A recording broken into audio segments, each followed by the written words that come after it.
Bonjour à tous et bienvenue sur les harmoniques de l'amour. Eh bien, je vous retrouve à nouveau pour un tag, pour une réponse à un tag ancien, qui était le tag qui avait été initié par Avalon et encore une fois, qui avait été traduit en français par Claire Duval de la chaîne Claire de la Lune. Et qui a été repris dernièrement, notamment par Marie Cartomanci. Et j'ai eu envie de reprendre cette tag. J'ai trouvé que c'était chouette de refaire des anciens tags. Moi, à l'époque où il est sorti, je n'avais pas ma chaîne. Donc, j'ai trouvé ça sympa à faire ici, juste pour le moment. Alors, j'ai quand même sorti certains jeux pour vous montrer, même si c'est un tag où c'est plutôt la conversation, on va dire, mais comme moi je ne fais pas de vidéo face cam pour plusieurs raisons, je vais quand même vous montrer un peu des jeux parce que sinon ça va peut-être être un peu long pour vous de voir mon décor habituel avec, sur lequel je tire les cartes, ou mon espace sur lequel je tire les cartes. Donc, qu'est-ce qui vous a amené au tarot et quel âge aviez-vous? Alors, ce qui m'a amené au tarot, c'est une période difficile de ma vie. Plus précisément, ça m'a amené à la cartomancie au départ. Donc, j'étais en pleine séparation du père de ma fille. Et donc, j'avais 50 ans. Et je suis venue à la cartomancie parce que dans cette période-là, j'avais déjà commencé avant, je m'étais déjà intéressée beaucoup au développement spirituel et personnel. Je me suis toujours intéressée à la spiritualité, c'est-à-dire que avant, de toute façon, j'étais catholique pratiquante pendant très longtemps. Mais suite à un divorce, j'ai bien compris que certains dogmes ne pouvaient pas être une norme applicable. Parce que d'un coup, moi qui étais très active dans la communauté, pour certaines personnes, voilà que j'étais devenue, c'est un peu exagéré de dire pestiférée parce que j'ai pas eu trop de soucis, j'ai quand même reçu beaucoup de compréhension, mais avec des mais, voilà. C'est-à-dire que pour eux, je restais mariée. Donc, ça m'a amené en fait à ouvrir mon esprit en me disant c'est pas possible qu'il y ait que ça qui existe. Moi, je suis totalement sincère, c'est pas de ma faute. C'est mon mari qui est parti.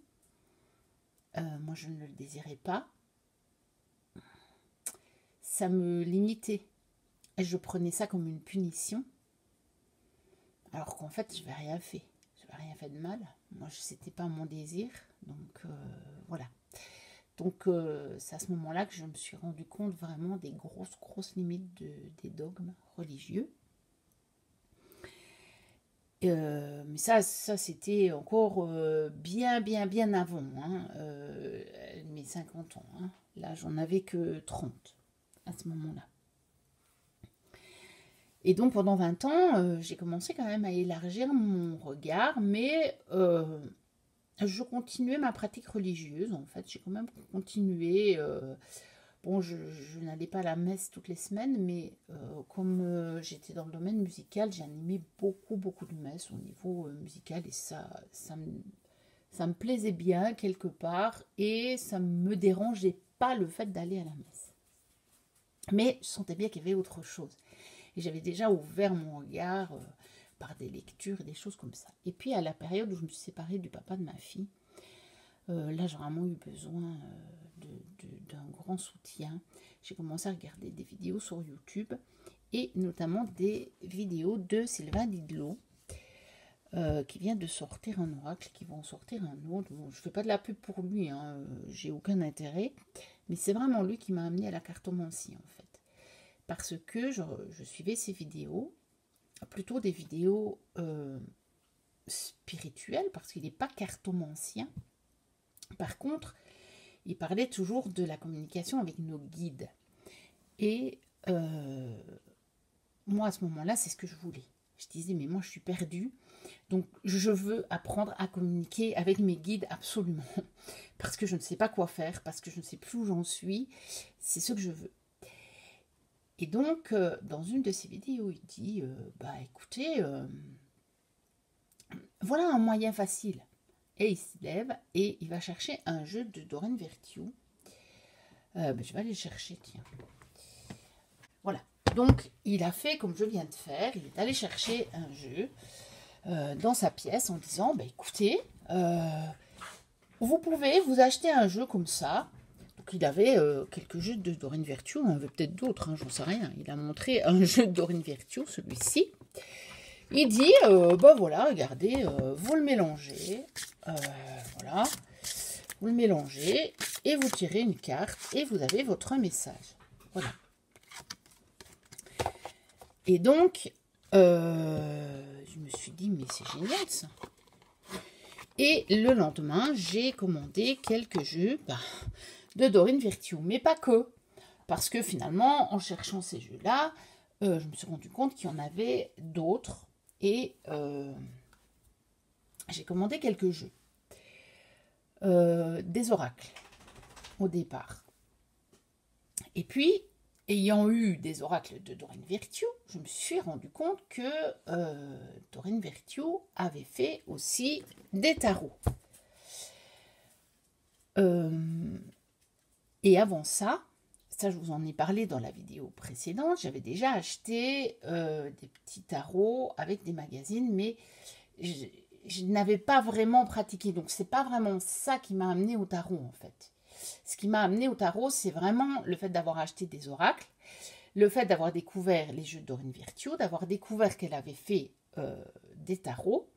Et après, comme je vous le disais dans l'autre vidéo, j'ai aussi acheté le tarot doré de Ciro Marchetti. Et je l'ai beaucoup pratiqué. Mais j'ai pratiqué aussi celui-ci, le tarot des anges de Doreen Virtue. Parce que c'était Doreen Virtue, donc moi je suivais cette ligne que j'avais apprise de Sylvain, pas parce que c'était à tout prix, je voulais absolument suivre Sylvain, parce qu'en fait je ne suis jamais retombée dans les dogmes. Je vous promets que les dogmes de la religion m'ont à peu près guéri des dogmes. Je ne dis pas que j'ai pas encore des croyances et des croyances limitantes, hein, ça on en a tous, mais ça m'a quand même guéri un petit peu des dogmes, des c'est comme ça et pas autrement, et ça m'a quand même bien guéri, je dois avouer. Et donc, eh bien, j'ai commencé à utiliser ça, mais en fait, je comprenais pas bien. Parce que, évidemment, en même temps, je faisais des recherches sur le tarot et je comprenais rien. Je trouvais 3 d'air, 2 d'eau, 6 de terre, as de feu. Je comprenais rien. Alors, évidemment, j'avais quand même noté à quoi ça correspondait. Hein. Ça doit encore être écrit dans le petit livret, d'ailleurs. Je pense que ça doit toujours être écrit, je pense. Alors, ça, c'était sur plutôt les tirages. Oui, voilà. Et j'avais noté feu, Gabriel, j'ai mis à quoi ça correspondait. Mais voilà, j'avais pas encore à ce moment-là compris le système tarot. Mais je l'ai tiré celui-là, contrairement aux autres des magazines, là où j'ai fait un tirage comme ça, mais où j'ai rien compris. Celui-là, ça m'aidait parce qu'il y a des messages sur les cartes. Donc, évidemment que là, ça m'a bien aidé dans la période. Et c'est vraiment ça, finalement, qui m'a poussé à acheter le tarot doré de Ciro Marchetti. Et à partir de là, j'ai commencé à comprendre le tarot et à vouloir le découvrir. Alors, ça s'est fait sur des années, évidemment. Hein. au départ, j'avais pas encore tout compris, mais j'utilisais déjà des tarots. Bon, voilà. Et puis, voilà, ça s'est fait petit à petit. Et voilà. Mais donc, c'est à partir de mes 50 ans. Donc, vous voyez, j'y suis venue très tard. Alors, donc j'ai dit quand avez-vous acquis votre premier jeu de tarot? J'ai répondu aussi. Êtes-vous un fan des systèmes Rider-Waite-Smith ou Thoth? Alors, j'ai évidemment beaucoup plus de Rider-Waite-Smith. Donc du genre le tarot Musha, le Pagan Tarot.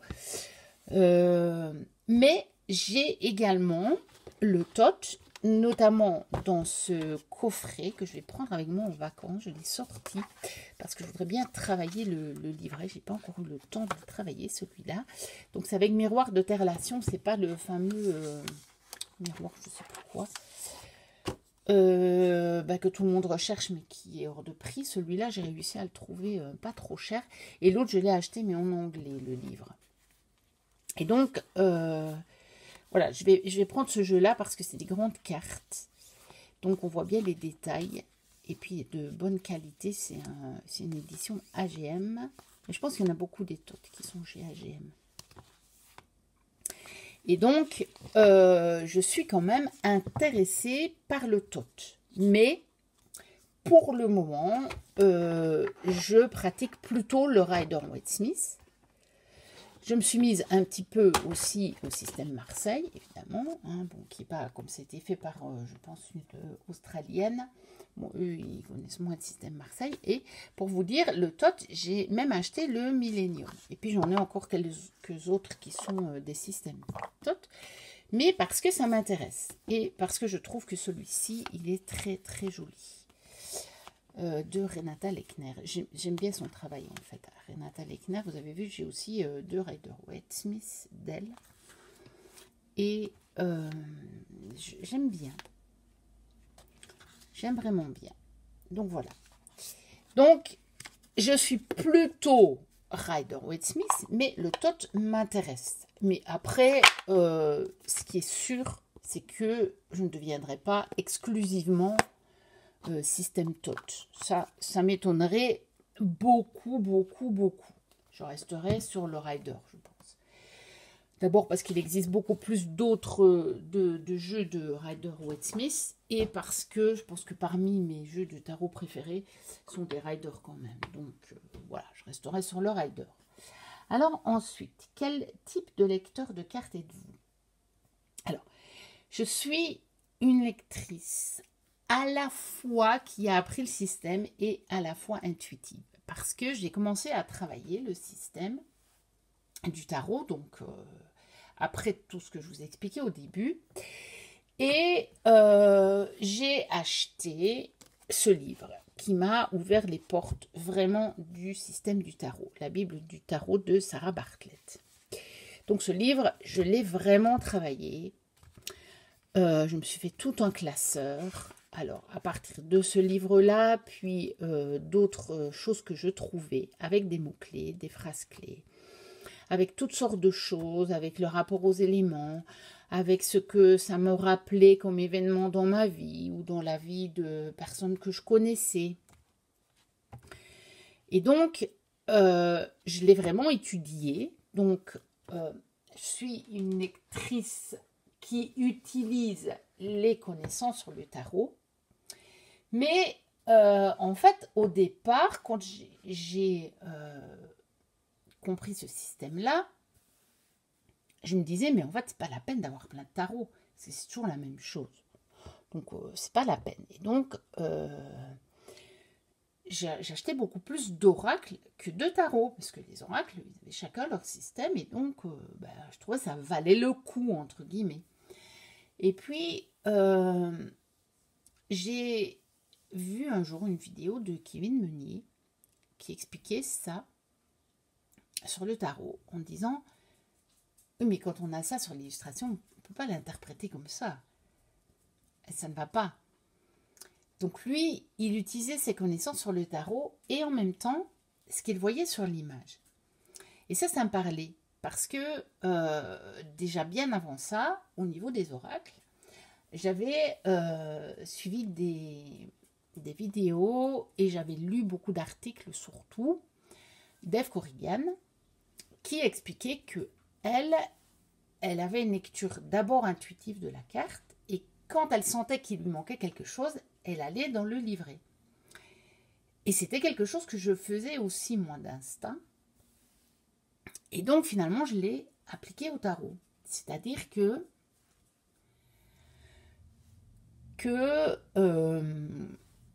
j'utilise à la fois mes connaissances sur le tarot, mais aussi ce que je vois sur l'image. D'où l'intérêt d'avoir une collection de jeux de tarot, parce qu'ils vont me donner des petits détails. Certains jeux vont me donner des petits détails que d'autres ne me donneront pas. Et puis, les premiers qui ne me donnaient pas ces détails-là m'en donnent d'autres, évidemment. Et donc, voilà, je suis une lectrice à la fois un petit peu, on va dire, intellectuelle, c'est-à-dire qui suit les connaissances, et à la fois intuitive. Alors, utilisez-vous le tarot pour le travail personnel, la méditation, la manifestation, etc.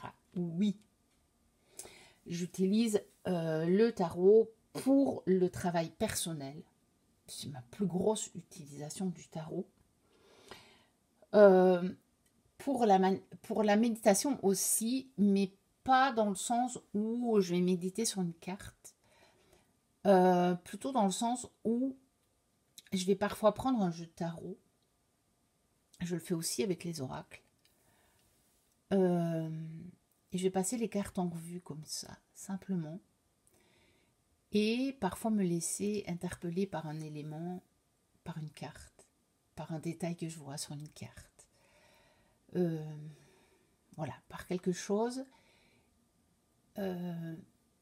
qui passe alors que je passe les cartes en revue et qui donc me sortent, on va dire, de mon schéma mental que j'avais avant de commencer ce passage en revue d'un jeu. Donc, moi j'appelle ça de la méditation. Faites-vous un tirage quotidien? Alors, à un moment je le faisais. À un moment où, au niveau professionnel, c'était pas trop chargé. Là, ça fait de nouveau quasiment 2 ans que c'est très chargé et donc non, j'y arrive plus. Par contre, je me tiens à des tirages pour le mois et j'en fais plusieurs. Des tirages pour les 2 phases principales de la lune, c'est-à-dire la pleine lune et la nouvelle lune. J'en fais aussi au changement de signe astrologique, donc pour la saison astrologique. Et j'en fais à l'occasion des sabbats aussi. Donc j'en fais très régulièrement, de manière vraiment ponctuelle. Et alors après j'en fais quand j'ai l'occasion, sur des questionnements. Donc je ne fais pas un tirage journalier, mais je peux très bien faire 4 tirages différents sur le même jour par contre. Le jour où j'ai le temps, je vais prendre mes questionnements et je vais me faire ces tirages-là. Donc, j'en fais quand même pas mal. Bon, je m'y suis remise de nouveau un petit peu. Pendant toute une période, j'en ai pas beaucoup fait. Ça dépend vraiment du temps dont je dispose pour moi. Que ce soit à cause du professionnel ou du familial, on va dire. Ensuite, faites-vous un journal de tarot? Et si oui, quels en sont les avantages à votre avis? Oui, j'ai des journaux de tarot. Alors, j'ai un agenda comme ceci, justement, dans lequel, quand j'ai l'occasion, je me fais un tirage journalier. C'est pour ça que je prends un tirage avec des... Voilà. Là, vous voyez, ça c'était fin de l'été dernier. Donc là, j'avais encore des tirages journaliers. Je le faisais à peu près tous les jours, là. Après, j'ai plus l'occasion. C'est devenu trop chargé professionnellement. Mais j'y mets aussi mes tirages pour la lune. Voilà, par exemple, voilà, les tirages éclipse lunaire. Vous voyez, pleine lune, eh bien, j'ai le tirage pour la pleine lune. Donc, je me suis noté toutes les pleines lunes, toutes les nouvelles lunes, tous les sabbats. Et puis, voilà, j'ai mes tirages du mois aussi. Et mes tirages du mois, j'en fais beaucoup, en fait, mais des différents. Et je fais aussi ceux du grimoire d'Opale. Alors, je vous montre, parce que justement, je n'ai pas loin, vu que j'ai fait ceux du mois de juillet, là, il n'y a pas longtemps, puisque je suis début juillet quand je tourne la vidéo. Je ne sais pas encore quand je la mettrai en ligne. Mais voilà, je fais en fait ma carte guide du mois. Pour le moment, depuis que j'ai mon grimoire et l'oracle d'Opale, j'utilise exclusivement l'oracle d'Opale. Je fais mes messages ce mois-ci et je fais encore ce grand tirage-là à 10 cartes pour le mois. Alors, ça, je fais indifféremment avec des oracles ou des tarots. C'est pour ça que je vous le mentionne quand même, parce que j'utilise les deux, moi. Hein. Je n'utilise pas que le tarot. J'utilise les deux. Alors, et oui, l'avantage, c'est qu'on peut aller relire ces tarots. Ah oui, ces tirages, pardon. Ces tarots. Et j'ai un autre carnet dans lequel, là, je fais mes questionnements plus particuliers. Vous voyez, quand j'ai des questions. Voilà. Comme ça. Voilà. Ça, c'est vraiment des questions que j'ai, auxquelles, voilà. Soit des tirages que je trouve dans des bouquins, ou un questionnement quotidien, ou sur une relation, ou quelque chose qui ne va pas dans ma vie. Eh bien voilà, j'en fais aussi des fois sur des feuilles volantes que je glisse dedans. Et puis ça, c'est d'autres. J'en ai d'autres. Hein. Celui-ci, c'est celui actuel, mais il y en a d'autres qui sont remplis, évidemment. Voilà. Ensuite, êtes-vous collectionneur de tarot ou restez-vous fidèle à un ou deux jeux seulement? Est-ce la peine de répondre à cette question? Si vous me connaissez, vous savez que bien sûr que je suis collectionneuse. J'ai une immense collection. Et d'oracles et de tarots. Mais même des tarots, j'en ai quand même pas mal. Je dois avoir moins de tarots que d'oracles. Parce que, je vous ai dit, pendant tout un temps, je ne voyais pas l'intérêt d'acheter plusieurs tarots. Et puis, il y a des moments où je trouve que... Enfin, voilà, j'accroche pas avec tous les tarots nécessairement qui sortent. Après, j'accroche pas avec tous les oracles non plus. Hein. Mais, et heureusement, parce que je n'en sortirai pas. J'en achète déjà beaucoup, énormément comme ça. Mais oui, je suis une vraie collectionneuse. Alors, comment créez-vous des liens avec vos jeux? Eh bien, c'est très simple. Moi, je ne me prends pas la tête. Je vous ai dit, j'ai pas voulu rentrer dans des dogmes. Quand j'achète un jeu, que je l'achète en magasin, que je l'achète neuf en ligne ou que je l'achète d'occasion, on va faire l'exemple avec celui-ci. Je le reçois. Je l'ouvre pour voir à quoi il ressemble. Et de toute façon, je vérifie le jeu. Qu'il soit neuf ou pas, je le vérifie. Parce qu'il peut y avoir et des défauts et des cartes manquantes éventuellement. Donc, je regarde les cartes et je les compte. Et à partir de ce moment-là, je m'appartiens. C'est-à-dire que j'ai une vision très simple de la chose. À partir du moment où j'ai payé ce jeu, ou évidemment où on me l'a offert et où je l'ai reçu, à partir du moment où je le prends en main, ce jeu est mien. C'est aussi simple que ça dans ma tête. Voilà. Et c'est comme ça que je crée le lien. Je regarde les cartes, je les compte. Et puis, évidemment, après, je fais mon premier tirage avec aussi, qui crée le lien. Voilà. Et des fois, c'est vrai que j'ai peut-être des jeux avec lesquels le lien s'approfondit à l'occasion d'un tirage qui est particulièrement pertinent. Et là, je me dis, waouh, ce jeu est génial. Il me répond très, très bien. Donc, voilà. En le prenant en main, en le vérifiant, son état, en vérifiant s'il est complet ou pas, et puis en faisant des tirages, tout simplement. Ensuite, purifiez-vous, bénissez-vous vos lames. Non, non. Je vous ai dit, j'essaye le plus possible de sortir des dogmes. Donc non. À partir du moment où j'ai le jeu en main, pour moi, il a mon énergie. Point. Il m'appartient. Le lien, il est créé.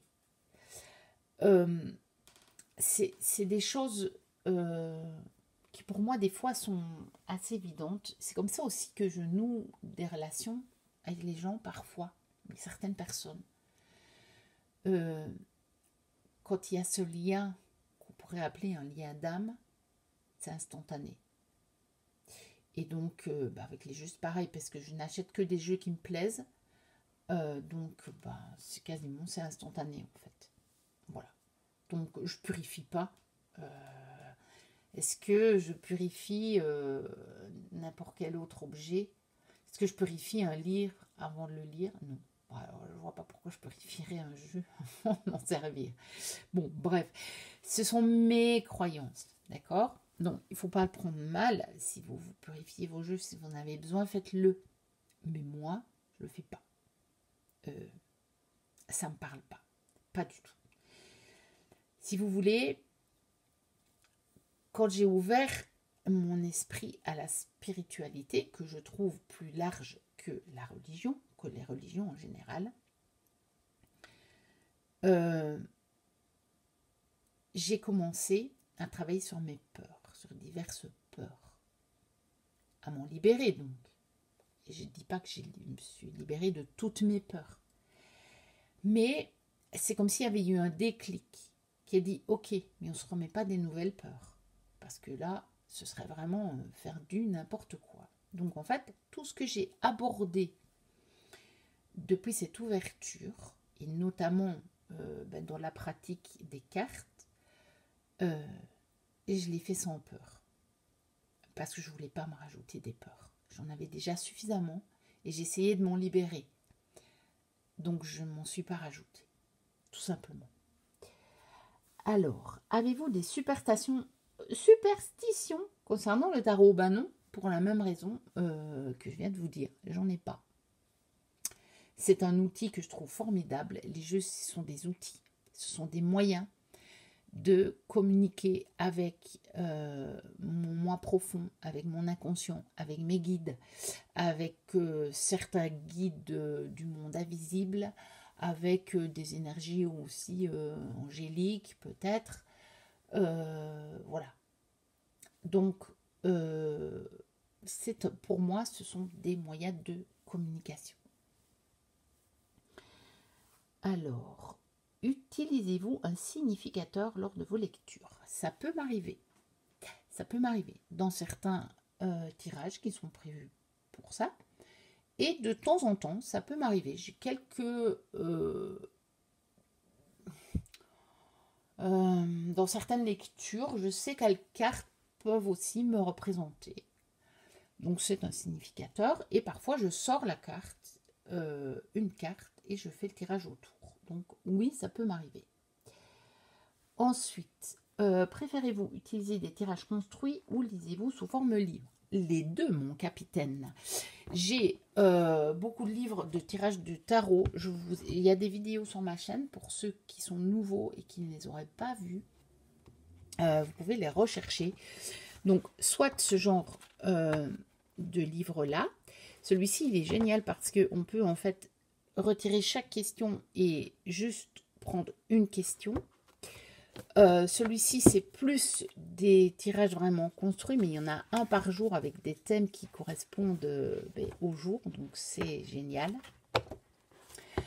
Je pratique aussi la méthode d'Alexis Tournier. J'ai pas encore tout noté, je suis tombée sur ses vidéos pendant mes vacances d'avril. J'ai regardé beaucoup de ses vidéos, je me suis fait plein de choses sur la manière dont il pose les questions. Et je trouve ça génial. Je trouve ça pertinent. pourquoi je les trouve pertinentes? Parce que je trouve que elles permettent de se dégager assez bien du côté émotionnel quand on veut faire un tirage pour soi. Pourtant, il explique encore que parfois c'est pas facile, etc. Mais je trouve que dans les questions qu'il propose, alors que celles-là, il ne les propose pas nécessairement pour des tirages personnels, mais aussi pour les autres, il a déjà bien fait ça. Et je trouve que sa méthode est vraiment très chouette. Plutôt que de prendre un tirage tout fait et de tirer des cartes parce qu'on ne comprend pas, il a vraiment une question et il tire une carte. Alors, évidemment, souvent, la plupart des tirages, c'est un peu ça aussi. Hein. Vous prenez là, c'est par exemple, est-ce que j'ai assez de sommeil, par exemple? Bah, c'est une question, et on tire une carte. Mais disons que toutes les questions, elles sont déjà faites au départ du tirage. Alors que lui, il propose de faire une question. La principale de son questionnement, une carte. Et après, est-ce que ça amène une autre question? Bah, si ça en amène une, je retire une carte pour une autre question. Alors parfois, moi, ça m'arrive quand même, je sais déjà que je vais en avoir plusieurs, parce que je sais que là, quelle que soit la réponse à la première question, j'en ai une deuxième. Que peu importe la réponse que j'obtiens, de toute façon, ça ne sera pas la réponse à la deuxième question. Donc, je travaille comme ça. Mais je fais les deux. Et il peut m'arriver de faire juste comme ça, une carte du jour. Ou juste comme ça, une carte. Un message. Ou juste, j'ai une question et je tire 3 cartes. Ça peut m'arriver aussi. Donc, je fais les deux. Alors, ensuite, quelle est votre carte de naissance? Eh bien, ma carte de naissance, c'est l'ermite. Donc, quand je prends toute ma date de naissance, parce qu'il y a, on peut, enfin moi je considère qu'on a plusieurs cartes de naissance. C'est notamment Muriel Robert qui propose ça aussi. Elle prend la carte du jour, la carte du mois, la carte du coup de la date complète. Et moi, donc ma carte de ma date de naissance complète, c'est l'ermite. Alors, quelle est votre carte de tarot préférée? Alors, j'en ai deux. Ah oui, je voulais vous montrer d'ailleurs. L'ermite, j'avais sorti celui-ci. Je ne sais pas si je vais le trouver rapidement, tant qu'à faire. Et je voulais vous montrer du coup... voilà, on va essayer de voir si je trouve l'ermite. Ah bah oui, parce qu'en fait, il est dans l'ordre, lui. Donc, voilà. Donc, j'adore cet ermite qui a été renommé le Merlin. Le Merlin, c'est pas grave. C'est mon chien qui fait bouger des choses.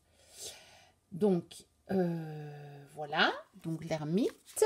Alors, j'ai deux autres cartes préférées.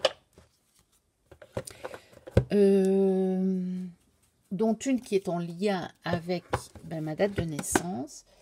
C'est la grande prêtresse. On va peut-être la chercher dans celui-ci. Je crois que je l'avais sorti pour vous montrer aussi des cartes. Mais lui, il n'est pas dans l'ordre par contre.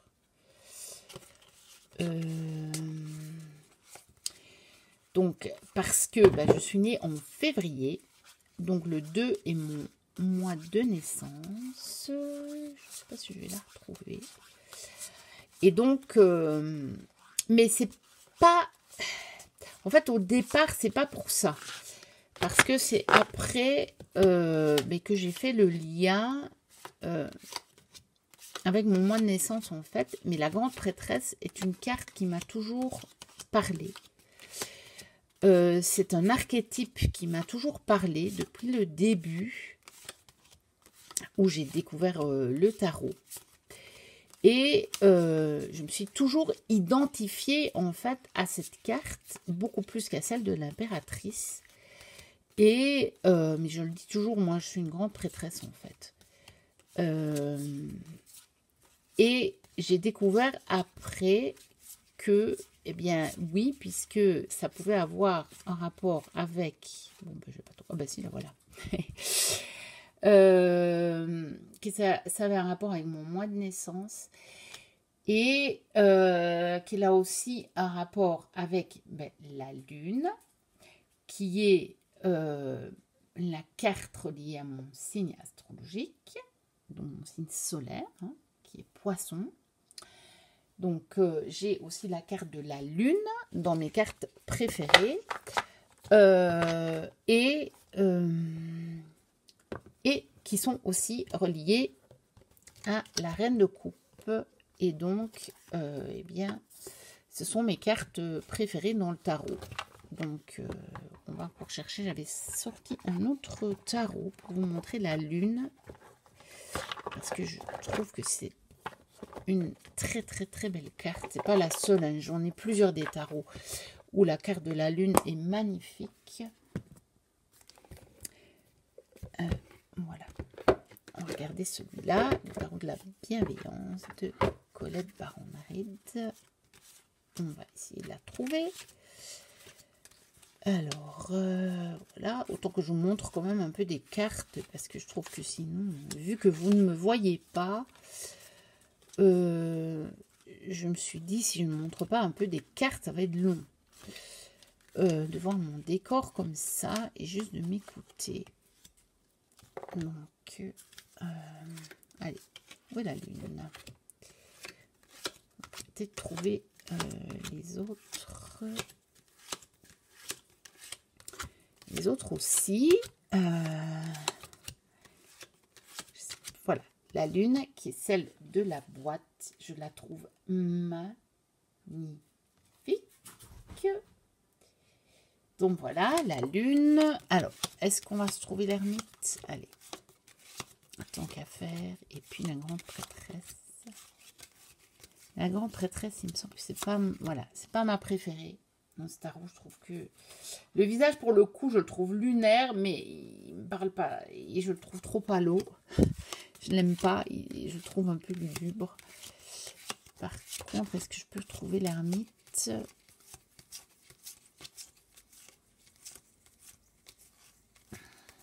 Je vais peut-être déjà passer, en fait, parce que j'ai pas fait attention. Je devais être dans la première partie. Bon, bah, je vous ai montré l'autre ermite, donc pour ne pas que ça dure trop longtemps non plus. Alors, question suivante. Quelle est votre... Oui, votre carte de tarot préférée, on vient de répondre. Donc la lune, la grande prêtresse. Avec quel jeu travaillez-vous en ce moment? Alors, j'en ai plusieurs. Mais j'ai notamment celui-ci que j'ai acheté il n'y a pas longtemps. C'est le tarot Landscape. Que je trouve très chouette pour le moment parce que il n'y a que des paysages et comme on est censé être à la belle saison, hein, je dis censé parce que je pense que pour tous ceux qui me suivent et qui ne vivent pas dans des régions au sud, je pense que vous comprenez ce que je veux dire. Hein, on est censé être à la belle saison. Et voilà. Mais je trouve que ce jeu, pour le moment, il me donne envie parce qu'on a envie d'être dehors. Et justement, peut-être c'est aussi parce que finalement, on n'a pas trop l'occasion de sortir tellement il pleut, tellement il fait froid, tellement il fait pas beau. Alors qu'on est au mois de juillet. Et donc, voilà, il me donne envie. J'en avais vraiment envie de celui-là pour m'échapper un peu aussi. Voilà. Donc, pour le moment, c'est pas le seul. Hein, je travaille avec d'autres. Hein. Je travaille aussi avec le Rabbinez Dracon que j'ai depuis pas très longtemps. Avec celui-là. Avec lequel d'autres je sais plus, encore le Great Outdoors aussi.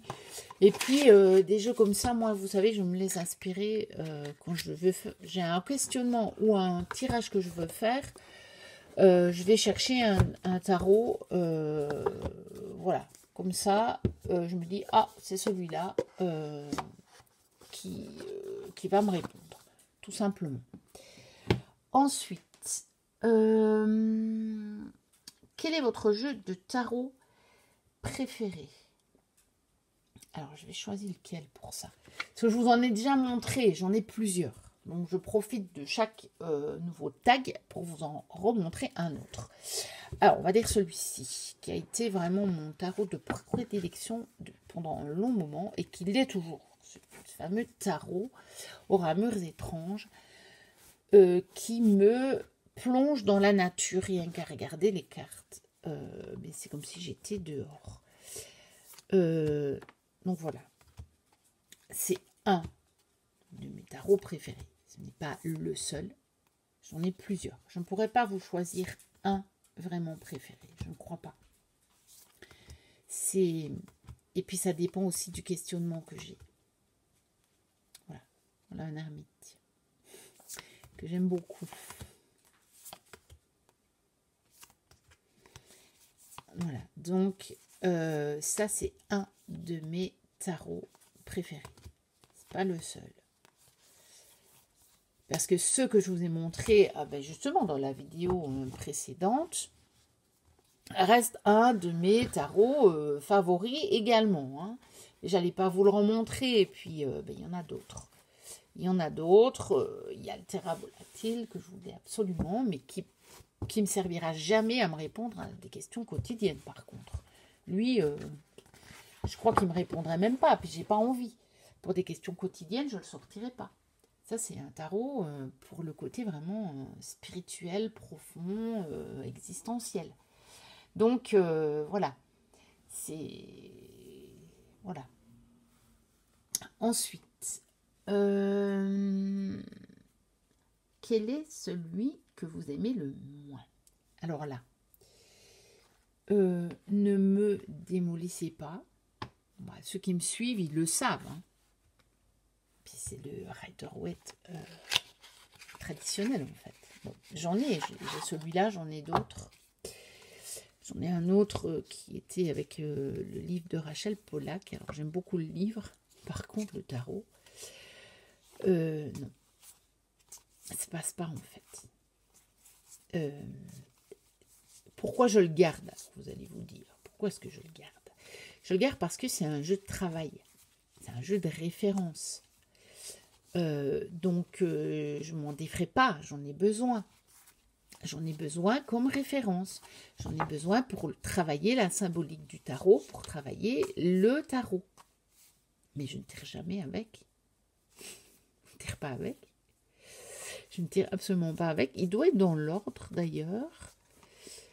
Je ne sais pas dans quel ordre par contre. Ouais, si, dans l'ordre. Mais des fois, quand je le travaille, ça peut m'arriver de mélanger un peu les cartes. Mais voilà. Par exemple, moi qui adore la carte de la Lune, celle du Rider-Waite-Smith. Bah, bon, j'aime pas. Voilà, tout simplement. Je n'aime pas. Donc, voilà. Celui que j'aime le moins, c'est le traditionnel Rider-Waite. Alors, la suite. Votre tarot le plus provocateur. Alors, j'en ai pas vraiment, mais je suis allée chercher celui-ci. Donc, le tarot Favol. Parce que je trouve que les cartes, elles sont quand même très... voilà. Regardez. La reine des fleurs. L'impératrice. Voilà, je le trouve quand même très sombre et quelque part provocateur. On voit beaucoup de sang. Il y a... Voilà, même la tempérance, ça paraît quand même sombre. Alors, pourquoi je l'avais acheté? Parce que, par contre, j'aime beaucoup les illustrations, j'aime beaucoup le côté esthétique des illustrations. Après, vous voyez, c'est un type Marseille, hein, c'est un pipe deck. Voilà, et que c'est un petit jeu, c'est un jeu Fournier, donc il n'est pas cher. Je sais pas si on le trouve encore, hein, parce qu'il y a des années que je l'ai. Vous voyez, même la force, voilà quoi. Voilà, ça doit être un de mes jeux les plus provocateurs. J'ai hésité avec le Hush Tarot aussi, mais je trouve que dans le Hush Tarot, il y a des cartes qui sont vraiment très très douces, et il y en a d'autres qui sont très dures. Donc, quelque part, c'est provocateur aussi, ça. Mais voilà. Bon. Je pense que c'est mon tarot le plus provocateur. Alors, préférez, aimez le moins provocateur. Possédez-vous des tarots auto-publiés? Bah oui, évidemment. Si vous êtes sur ma chaîne depuis un moment, vous le savez. Alors, vous en ai sorti quelques-uns. J'ai évidemment ceux de Trees Tarot. Donc, j'ai sorti ceux qui sont autour de moi, en fait. Donc, ce magnifique Oka Shentorn, qui est quand même sublimissime. Ça doit quand même être mon préféré sur les animaux, je pense. C'est le plus beau que j'ai sur les animaux. Pourtant, j'ai l'autre qui est aussi auto-publié et que j'aime bien et que je garde parce que j'aime bien les cartes. D'ailleurs, je m'aperçois que dans l'autre vidéo, je n'ai pas pensé à celui-là. Je vais vous le montrer. Pour le meilleur son. Parce que c'est celui-là, le Northern Animal Tarot, qui est aussi auto-publié. Et lui, j'adore le carton des cartes. Et si je me souviens bien, lui, oui. Il fait aussi ce son, un son comme ça, je trouve il chante. J'adore la sensation des cartes. Je trouve que les illustrations, elles me plaisent un peu moins que dans l'autre. Mais je l'aime beaucoup parce qu'il a des cartes oracles aussi. Et j'aime vraiment bien la sensation en fait des cartes. J'aime beaucoup la qualité des cartes. Donc évidemment, je le garde. Et puis ben, voilà pour la collection. Donc il y a celui-ci aussi sur les dragons. Je ne vais pas vous montrer tous mes tarots auto-publiés, hein, parce que sinon là on est parti pour 3 jours. Hein. Mais donc voilà, j'ai pris ceux qui sont qui restent autour de moi. Qui ne sont que des exemples. Voilà, donc ces deux-là, ils restent en permanence près de moi. Quoi d'autre? Celui-là de Célia, donc le tarot renard, voilà, que j'aime beaucoup aussi. Je l'aime énormément. J'ai une petite préférence pour le bout, mais je l'aime quand même bien. Je l'aime quand même énormément, celui-ci. Ça reste des valeurs sûres. Hein. Ils sont très beaux. Ils sont pour l'enfant intérieur. En même temps, ce sont des vrais tarots. Qui disent les choses. Ils ont une belle référence du rider. Donc, on les lit facilement avec la connaissance du rider. Et en même temps, ils donnent des petits détails qu'un autre tarot ne donnera pas. Donc, voilà. Ça, franchement, une merveille. Et évidemment, le bout, il ne quitte pas non plus. Il est toujours près de moi. Parce que, voilà. Lui, il est vraiment extraordinaire, je trouve. Il me répond d'une façon. Moi, je l'ai déjà raconté plein de fois. Hein. Je l'ai acheté pour son côté choupinou. Et je l'avais acheté aussi pour une carte. Qui finalement est dans l'oracle. Pas dans le tarot. Parce que quand Célia a créé les premières illustrations, je l'avais vu en vidéo créer une illustration qui m'avait plu à un point de fou. Et finalement, elle l'a mis dans le Little Ghost et pas dans le tarot. Donc j'ai été étonnée quand j'ai reçu le tarot de ne pas retrouver l'illustration. Et puis ben, finalement, mais je regrette pas, hein, mais elle est dans le Little Ghost finalement. Donc voilà, le bout, il me répond à un point extraordinaire. Alors, bah, j'ai aussi par exemple le tarot Ophiuchose. Ouais, je crois qu'on s'en tiendra là après, parce que sinon... Bon, celui-ci, par contre, il va sortir en mass market, apparemment, si j'ai bien compris. Et apparemment, le Bonnet Stone va sortir aussi. Et ça, c'est une bonne nouvelle, parce que le Bonnet Stone, je ne l'ai pas. Et eh bien, quand il va sortir en mass market, je le prendrai. Par contre, le tarot Ophiuchose, je l'ai commandé directement chez Anna, comme je lui avais commandé son Oracle Ophiuchose 2e édition. Je vais déjà acheter la première d'occasion. Donc j'ai les deux. Et par la même occasion, j'ai pris son petit Lenormand. Comme ça, j'ai aussi son tarot of Abyss.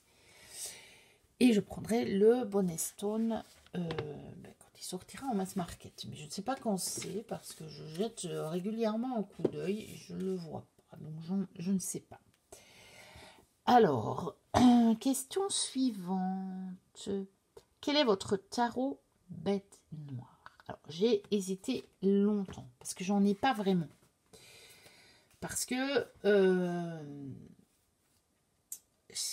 je n'achète que des jeux qui me plaisent déjà. Et généralement, les jeux qui me plaisent, ils me parlent.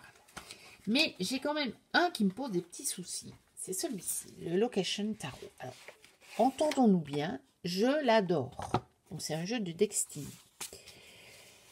Et il est magnifique. Déjà, regardez le dos. Je trouve magnifique. Il a les tranches noires holographiques. Et alors, pourquoi est-ce que je peux le mettre dans la catégorie bête noire? C'est que sur les cartes, vous avez le personnage, mais je ne sais même pas si la vidéo, vous allez le voir. Ouais. Vous voyez, ça c'est le fou. Mais il faut le mettre d'une certaine manière à la lumière pour le voir. Et donc, pourquoi est-ce qu'il pourrait être dans la catégorie bête noire? C'est que je ne reconnais pas les cartes du premier coup. Voilà. Vous voyez, là, on peut reconnaître l'hôtel du magicien. Et voilà, donc là, on le voit en espèce d'holographique. Alors, sur les majeures, ça va encore. Encore que celle-ci, déjà là, par exemple, vu que j'ai passé plusieurs cartes, je suis incapable de vous dire ce que c'est. Et bien voilà, c'est la force. Mais vous voyez, il faut que je le voie comme ça. Donc, pourquoi une bête noire? Eh bien, parce que je ne reconnais pas les cartes du premier coup. Ça, c'est la mort. Quand vous voyez juste ça, je sais pas, moi. Je n'évoque pas la mort, vous voyez. Et puis là, on le voit par... voilà, c'est en relief et il faut une certaine lumière pour le voir. Et alors, je ne vous parle pas des cartes, voilà. Je ne vous parle pas des mineurs. Ça, c'est quoi? Essayer de le trouver. Ça, c'est le 6 de denier. Mais bon, il faut le savoir. Hein. Après, j'adore ce tarot. J'adore le concept. Hein. Attention, je ne suis vraiment pas en train de le dénigrer. Hein. Jamais je m'en défais. En plus, je crois que pour le moment, il n'est plus disponible. Donc, je le garde. Hein. Mais et je trouve qu'il est difficile à... Voilà. Il est difficile en tirage. Voilà. On ne peut pas le faire comme ça avec le premier coup d'œil. Ensuite, qu'est-ce qu'on avait? Croyez-vous que vous pouvez faire une lecture précise sur une question où vous êtes très fortement impliqué? Eh bien, je le fais. Alors, c'est sûr que j'essaye de rester neutre dans ces cas-là, de prendre de la distance. Parfois, je me rends compte que mon tirage est influencé par mon état, donc je le laisse là, donc je n'en tiens pas compte.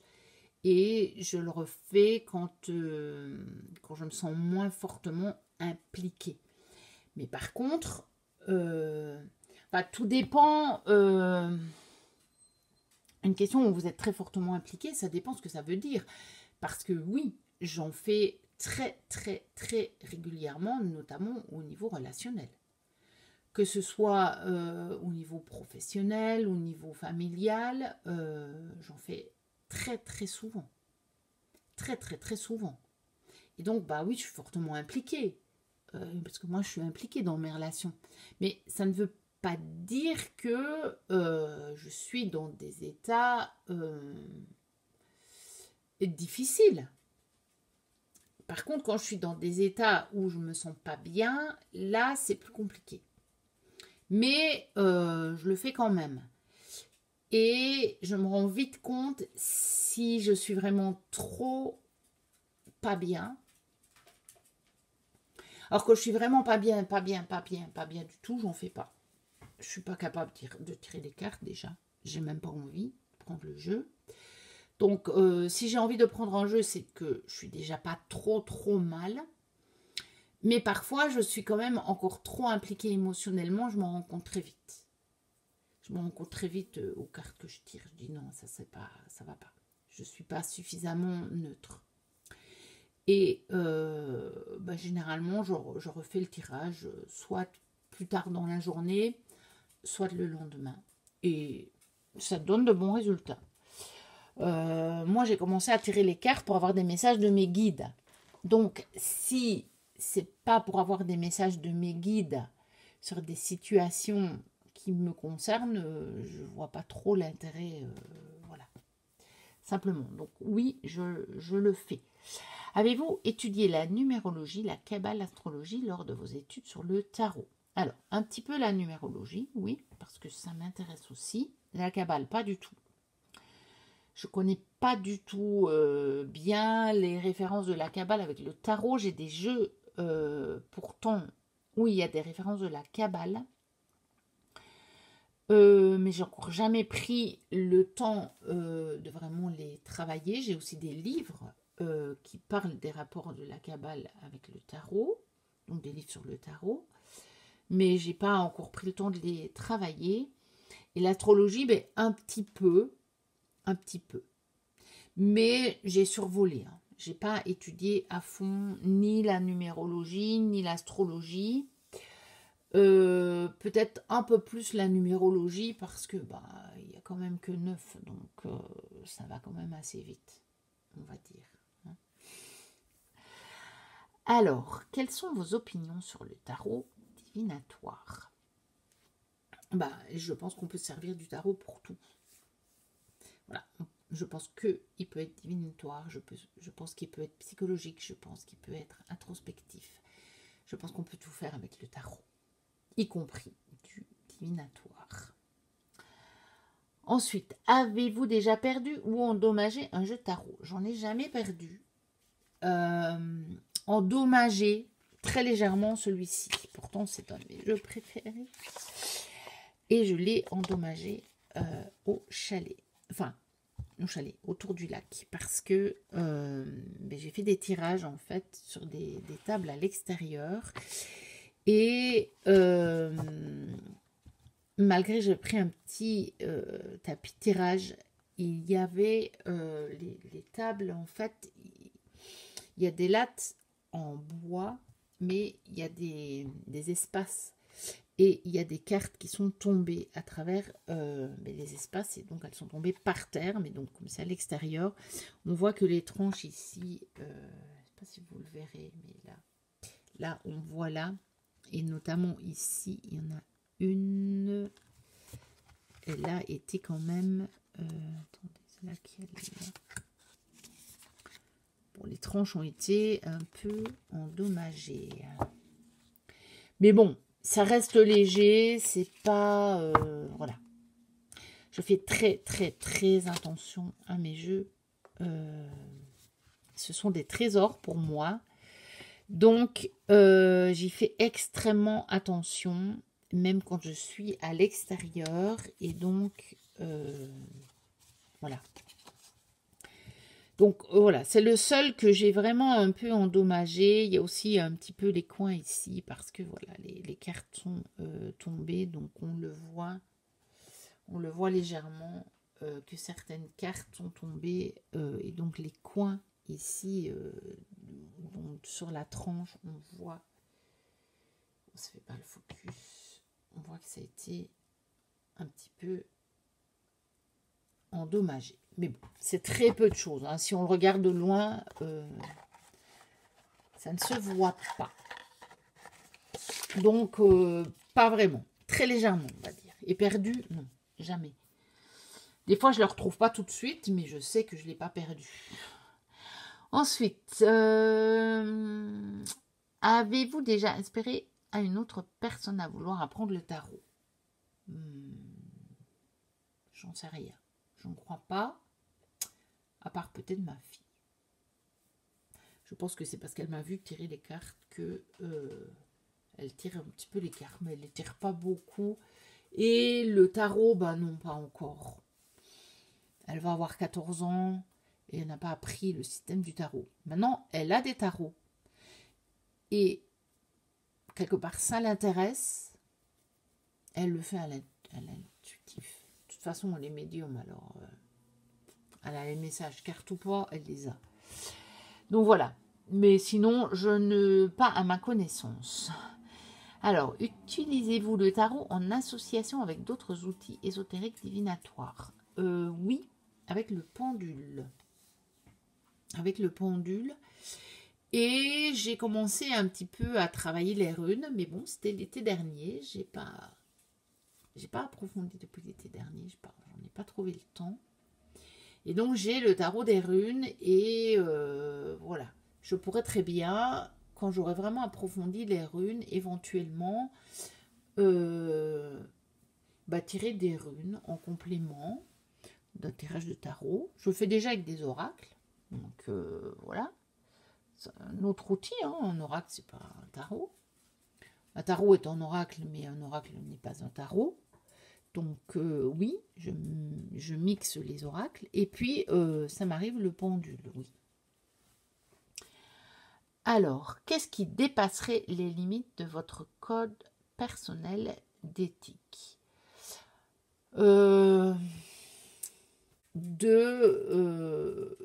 D'explorer des questions à propos de personnes qui n'ont pas demandé et qui n'ont pas du tout de rapport avec la personne qui en fait la demande. Donc, je vous explique par exemple, si quelqu'un me demande, par exemple une copine, elle me demande de lui faire un tirage avec, sur sa relation amoureuse, je vais avoir des infos sur son partenaire. Ça reste dans mon éthique parce qu'on fait de son point de vue. Mais bon, il y a des choses sur la personne qui vont sortir. Mais c'est parce qu'elle est en relation. Maintenant, elle me demanderait de faire un tirage sur une de ses copines qui est pas au courant. Non, ça, je ne le ferai pas. Alors, je ne fais pas non plus pour des personnes extérieures des tirages sur la santé. Ça, je ne veux pas le faire. Est-ce que moi, de temps en temps, je peux me faire, si je ne suis pas très bien, des trucs pour voir s'il y a quelque chose plus au niveau énergétique? Oui, mais pour moi, que pour moi, parce que c'est moi. Donc voilà. Je pourrais le faire pour ma fille aussi, parce que c'est ma fille, et que pour moi, elle est encore mineure, donc oui. Quand elle sera majeure, je ne sais pas. Je réenvisagerai la question si elle ne me demande pas, en tout cas, de lui faire un tirage. Je pense que j'en ferai plus du coup.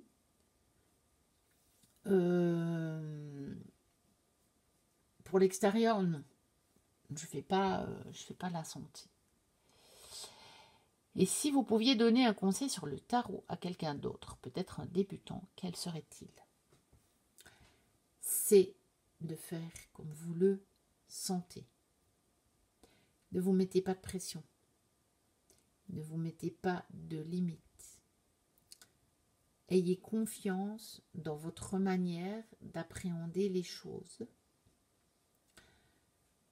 Le tarot, pour moi, est un outil formidable et on a le droit de se l'approprier chacun à sa façon parce que il n'y a pas vraiment quelqu'un qui a inventé le tarot. Le tarot, il est dans le domaine public. Il a été créé comme ça. Puis des personnes, mais pas une personne, ont commencé à l'utiliser pour avoir des infos comme de façon un peu divinatoire.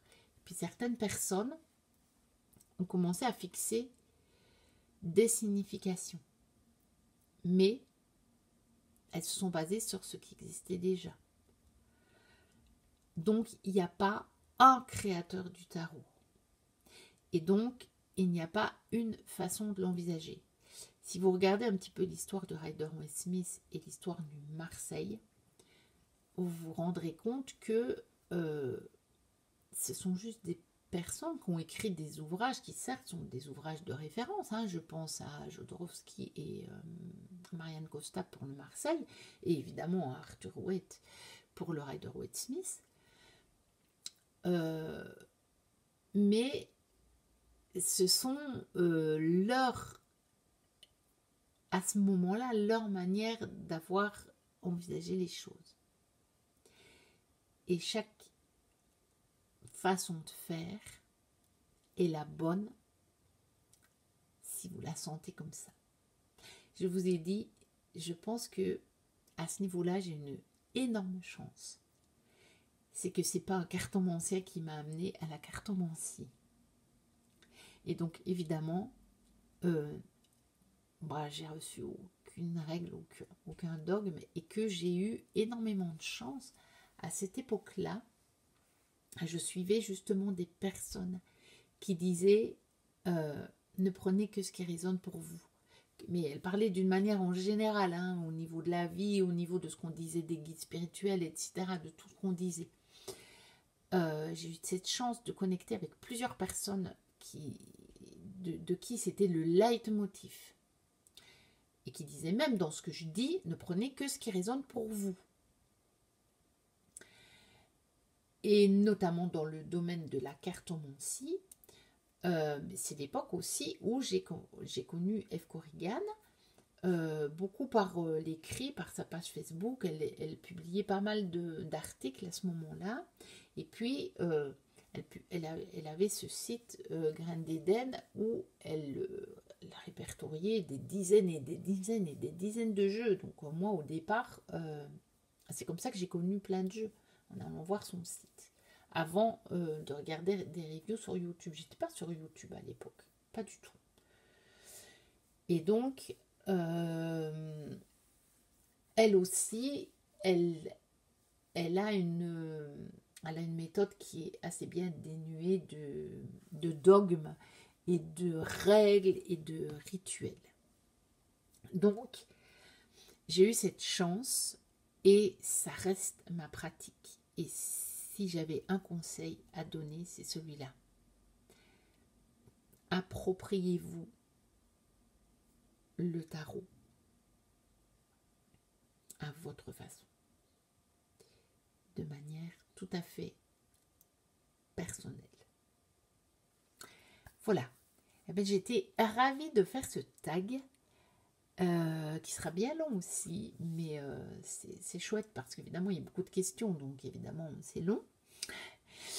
Voilà, n'hésitez pas à liker, à commenter, à vous abonner si ce n'est pas encore fait. Moi je vous dis à très bientôt pour une prochaine vidéo. Je pense que j'aurai encore peut-être l'occasion d'en faire une avant mon départ en vacances. Et puis, ben, c'est comme je vous le disais à la fin de l'autre vidéo, je verrai bien. Mais de toute façon, si j'ai pas trop l'occasion, je vous mettrai un petit post juste pour vous dire, bah voilà, j'ai pas le temps. Et là, je suis en vacances. Et puis voilà, je verrai bien peut-être que... Je verrai bien comment se passent mes vacances, si je vous fais une petite vidéo ou pas. Ou peut-être un petit vlog aussi sur mes vacances, que je vous emmène là-bas, peut-être avec un jeu ou deux à l'extérieur, je ne sais pas encore. Je verrai bien, je me laisserai porter par ce qui me vient dans l'instant. Mais de toute façon, je vous dis quand même à bientôt pour une prochaine vidéo. Et d'ici là, portez-vous bien. Bye bye.